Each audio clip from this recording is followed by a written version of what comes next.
काय सांगाल, आज तुम्ही पक्षप्रवेश केलेला आहे, तुमच्यावरती आरोप केलेला काय नक्की तुम्ही का पक्ष सोडला, तुमची भूमिका काय आहे?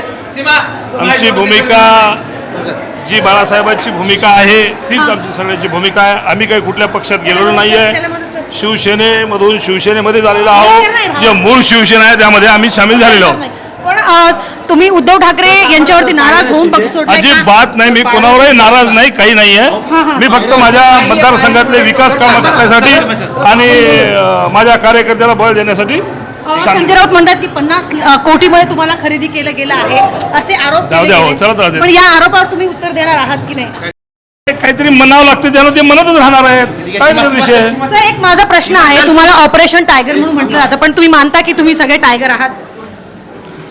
तुम्ही टायगर आहात का नाही हे जनता ठरवेल, त्याचा नाही विषय काही.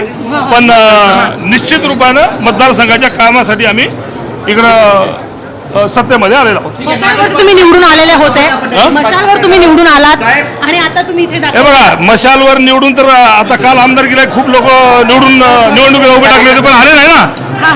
पण आमच्या वेळेस खूप लोक निवडणुकीला मशालवर उभे टाकले होते ना, पण आले नाही ना. प्रत्येकाचा वेगवेगळ्या मतदारसंघामध्ये अप्रोच असतो. लोकांना विश्वास ठेवला म्हणून तर आम्ही इथं आहोत ना.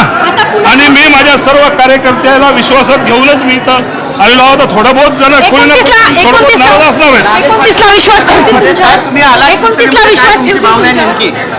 माझं जर काम चांगलं असेल तर निश्चित रूपाने लोक विश्वास ठेवतील.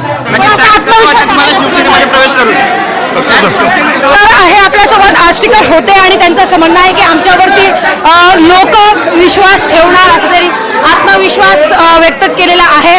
कार्यकर्त्यांना सर्वांना विश्वासात घेऊनच हे कार्यक्रम. संजय राउत धमकी दे रहे उनको क्या कहेंगे? संजय राउत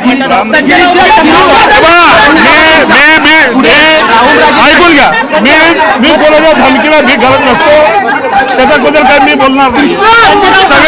सगळेजण आपापल्या